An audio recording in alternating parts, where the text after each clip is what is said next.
Hello friends, welcome back to my new video guys and my YouTube channel guys. Today friend we are going to talk about guys sound and vibration setting, and guys today guys video title is guys how can we turn on do not disturb in our Poco phone. Friends, you want to off your or you want to on guys your do not disturb. So how can we on do not disturb? Today I will show you in this video guys.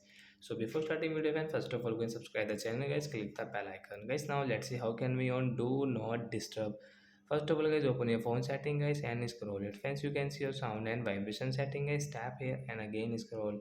Friends, you can see guys your do not disturb setting guys, tap here and guys you can see your do not disturb setting guys, calls and notification will off.